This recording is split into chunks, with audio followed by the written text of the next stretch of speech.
of your time, and it's so there's a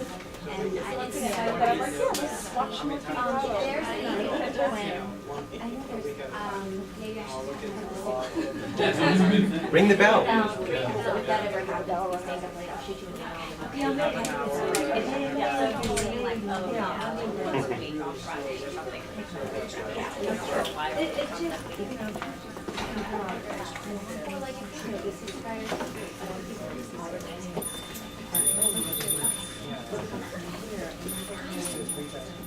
welcome you guys in. Come in and have a seat. We've got plenty of your chairs over here.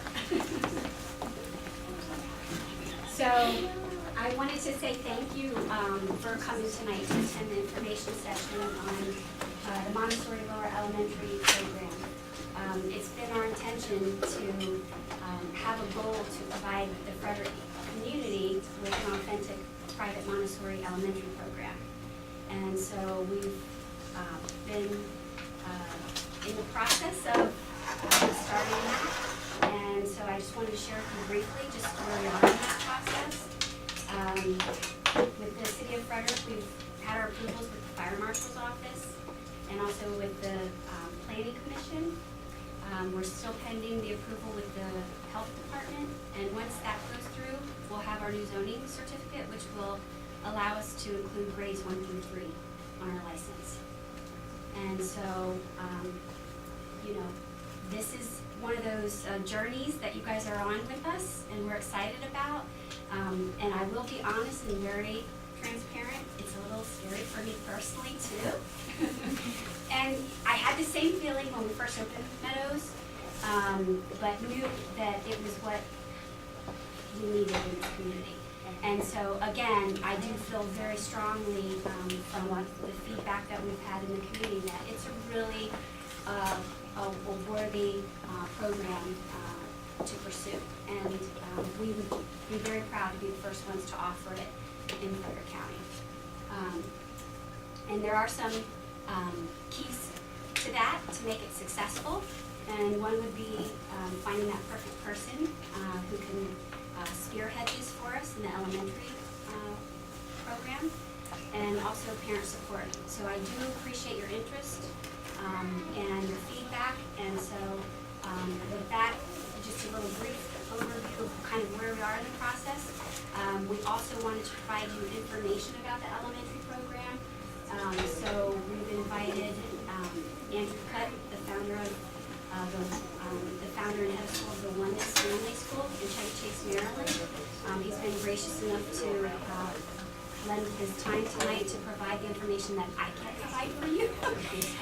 But it's wonderful to have the support in the Montessori community from colleagues like Andrew and some other people who are consulting with us and helping us get this really off the ground. And Andrew also serves as the secretary of the board for the International Montessori Council, and that's actually how we met years ago. And so we see each other at conferences and other things that we do in the Montessori arena. And so with that, I'm going to turn it over to Andrew, who can really explore the journey in Montessori, the elementary, and we'll open up for questions and answers at the end. Thanks. Thanks, Kim. Thanks so much for having me. Great to see everybody. I think that Kim put it really well in saying that Montessori is a journey. It's a journey for the children, and it's also a journey for us that are educators, and it's certainly a journey for you as parents. And so I want to share with you a little bit tonight about Montessori's vision, especially as it pertains to the elementary years and beyond. I founded my own school in 1988, so for 27 years we've had a Montessori school that goes now from 2 years old through 8th grade, and now we're contemplating opening a high school. And so the slides that I'm going to show you are mainly from our own school, which is in Chevy Chase, Maryland, and hopefully give you a sense of the Montessori journey through the elementary years. But I want to leave plenty of time for you to ask questions, and I know that you might have a lot of them, and so more than happy to answer them, and it's something that I really enjoy sharing about. So at the beginning here, we'll probably do a couple of things that you already know, but it's always good to have a good starting point and have us all on the same page. And you know, as you know, Maria Montessori was an amazing person. She was the first woman to become a physician in Italy.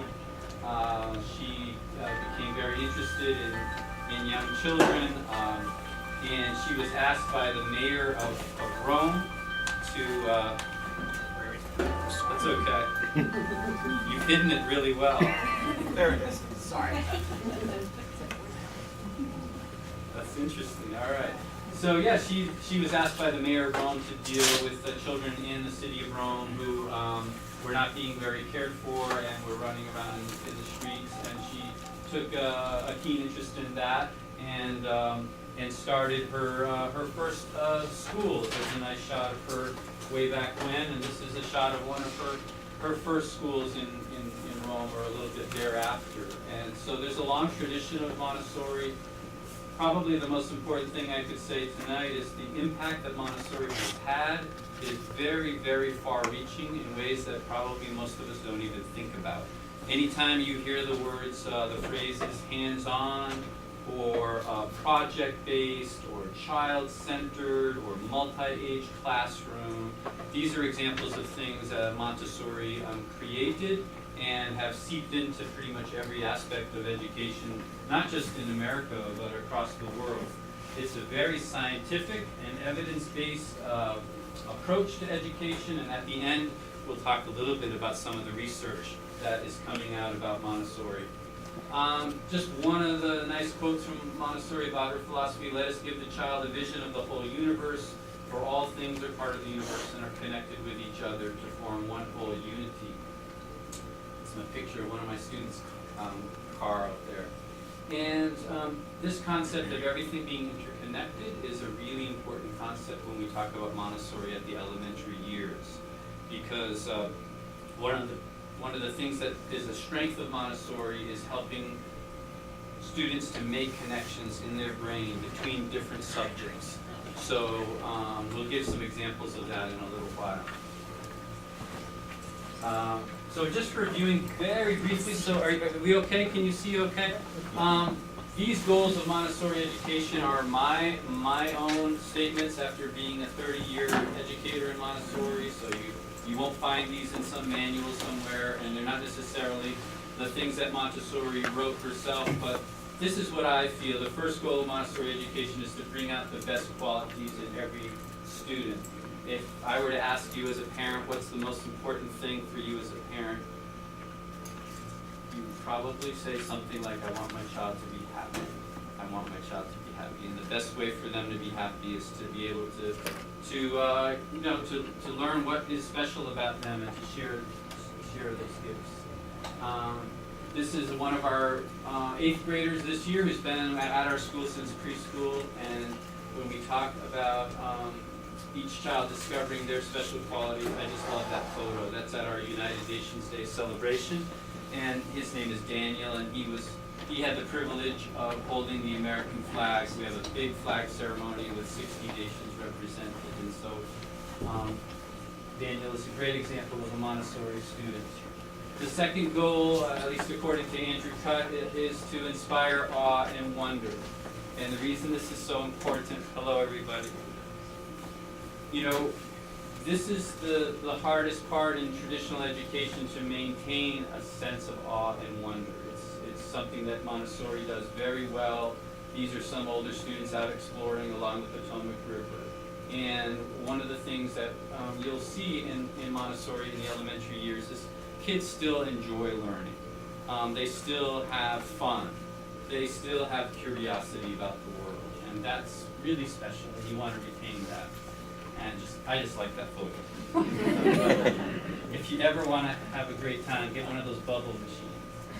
And the third goal that I feel strongly about is that Montessori education is about empowering each student to share their gifts with the world. So first they discover those gifts, but then sharing them with the world is really important. And I'll show you some slides at the elementary level of students sharing their gifts in a lot of different ways.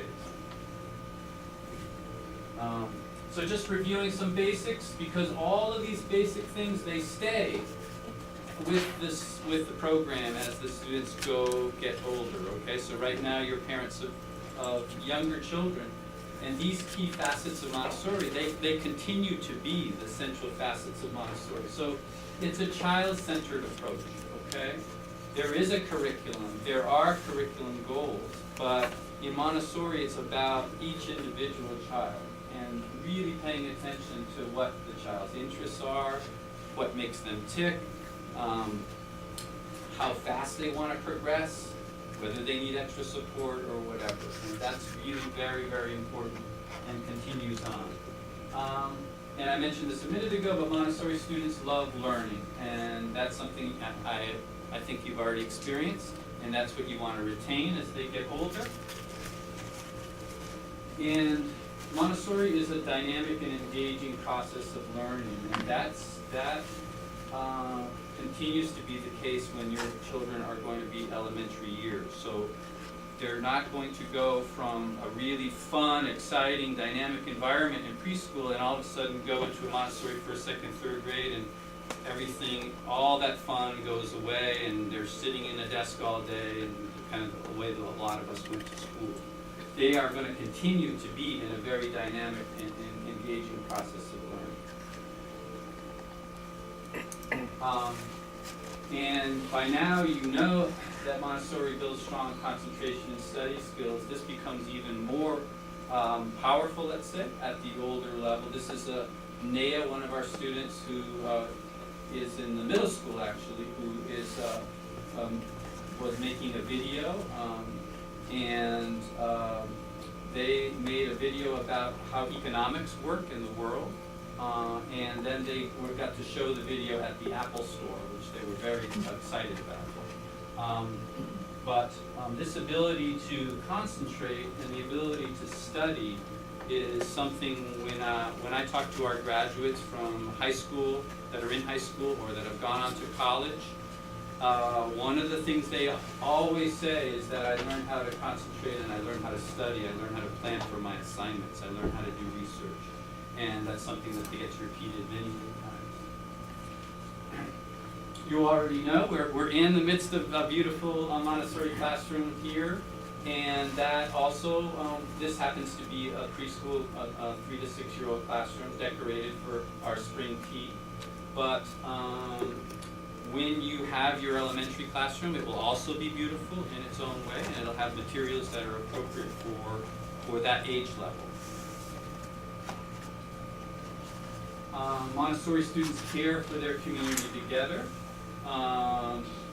You know, I've been in Montessori for 30 years. I've had probably 1,000 open houses in that time, and so parents sometimes come to the open house and they say, well, it's great that Montessori is fun for the preschool and that kids really care for each other and they care for their classrooms, but how are you going to get them ready for the real world?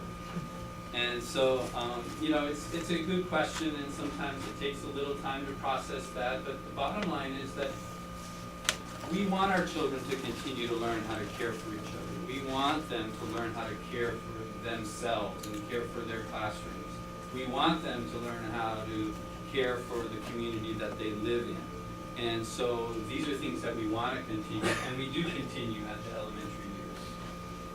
Just a few more of these. I mentioned Montessori students make connections between subjects. This is a very big strength of Montessori students, their ability to connect things. So, for example, when they're studying ancient civilizations, let's say in grades 4, 5, and 6, they will be writing about those, they'll be reading about those as well.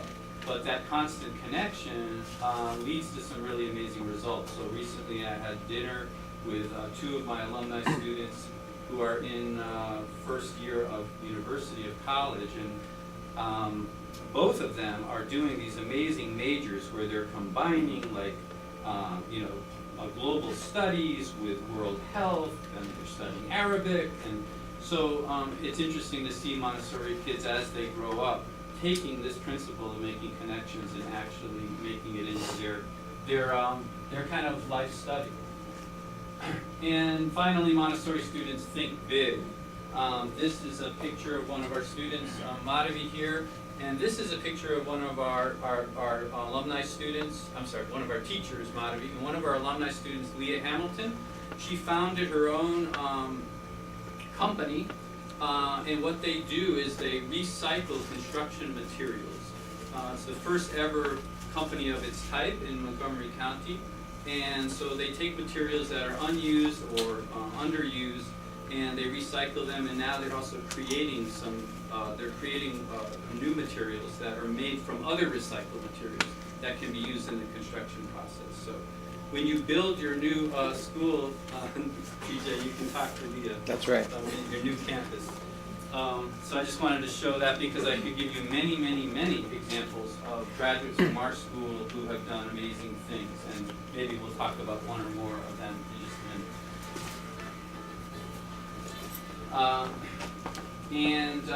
Just to conclude this portion, as you know, Montessori classrooms are multi-age, so that's going to continue at the elementary level.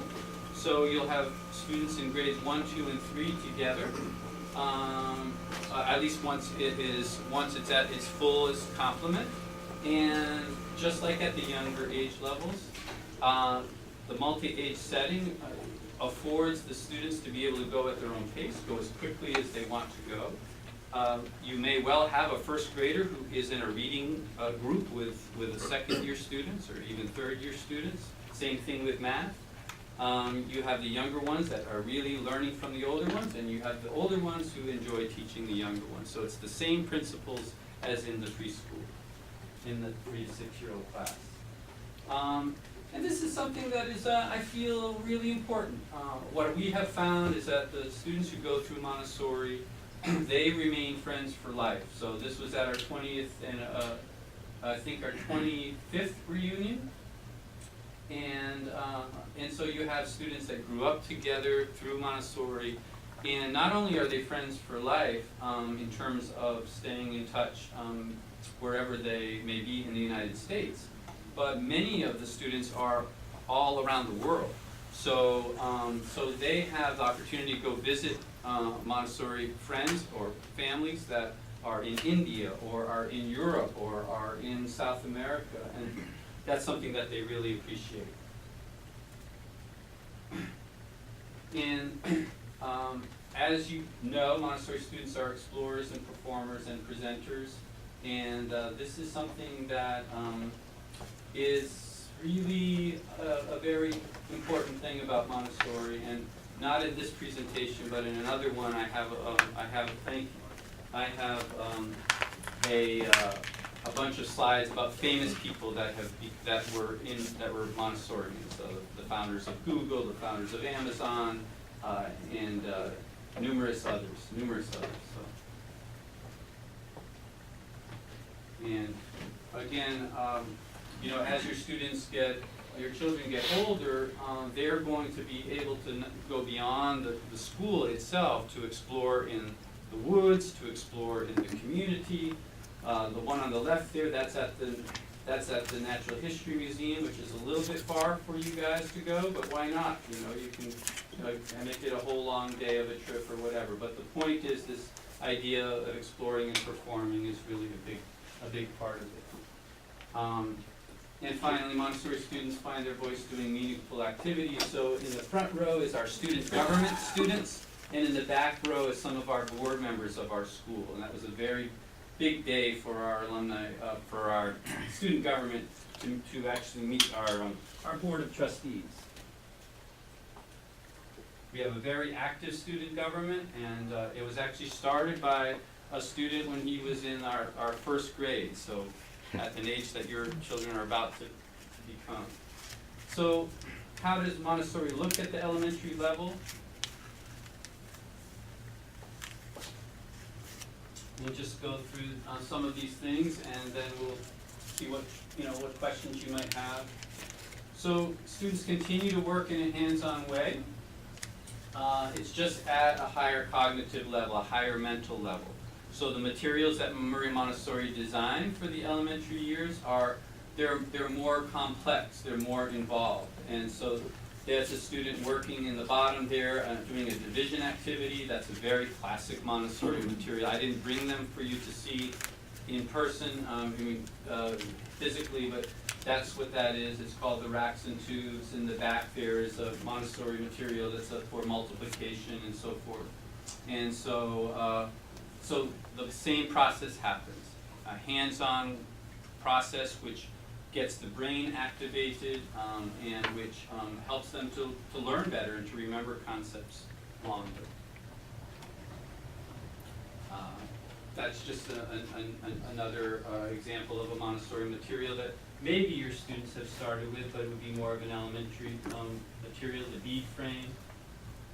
There's a great example of a student using a checkerboard, and in this case, it's hard to tell what activity, what specific math function he is doing, but just to give you a sense of what some of the materials look like.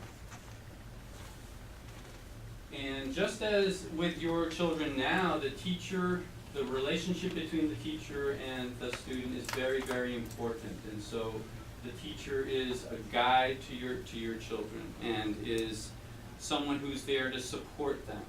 And the older I get and the more schools I visit, the more I realize how important this aspect of Montessori is, because it's really, I've observed a lot of times, unfortunately, where the relationship between the teacher and the student is not positive, and it's not on a good footing. And in a Montessori classroom, the teacher really treats every student with respect and with honor, and that was very important to Maria Montessori. And when you are contemplating being a parent and sending your child to a Montessori elementary school, you can rest assured that that relationship is very, very positive and very affirming. And that takes special training and takes a special character on the part of the teacher to be able to do that. This is just an example of that again, of the teacher interacting with the students. This is a lesson on the earth, the interior of the earth, and just showing you how a classroom might look and how a teacher is down on the student's level. Even though they're older students, it's still a very communal thing and very personal thing. So in a Montessori elementary classroom, students do follow-up activities and assignments. Those can be done individually, or they can be done in groups. It depends on the activity. It depends on sometimes on what the students want. It depends on maybe the activity or the time of year or whatever. But both of those things are important for your child to be able to work independently, individually, and as well as to be able to work collaboratively in groups. And I'll show you a couple other examples of that. And the ability to work together with others builds collaborative skills, and the ability to work individually builds self-discipline. And in in the society that we are living in, the global society of the 21st century, I feel both things are really important. The ability for your child to really concentrate and do an assignment on their own, and the ability of your child to collaborate with others. So especially at the upper elementary, like in 4th through 6th grade and in 7th and 8th grade, the students do independent work that they're required to do and present, but they're also required to work in ever-changing collaboration teams, and they're responsible for a project as a collaborative group. And that is something that I feel is really preparing them for the workplace that they're going to go into. So at the elementary level, students get involved in many projects that require planning, organization, and focus over a period of time. These are students at United Nations Day. Maria Montessori was really big into festivals, and so we really take that to heart at our school, and United Nations Day is our biggest festival of the year. It happens in October. So the students dress in costumes, they've studied a different region of the world or a different country. They often will reenact something from that country. They've done a project on that country. And in our case at the school, they have ambassadors or international guests that come and visit. And certainly that's something you could easily create here. You obviously have an international community. And so that is just one example of a project that the students are involved in. Another project is the science fair. And so, you start our science fair. We have students as young as 3 working in teams to do a presentation. But certainly starting in the 1st, 2nd, 3rd grade, we start teaching them about the scientific process and giving them an opportunity to practice that.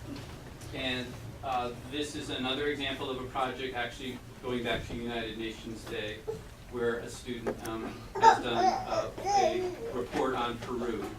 And in Montessori, it's not just doing a report, but it's presenting the report.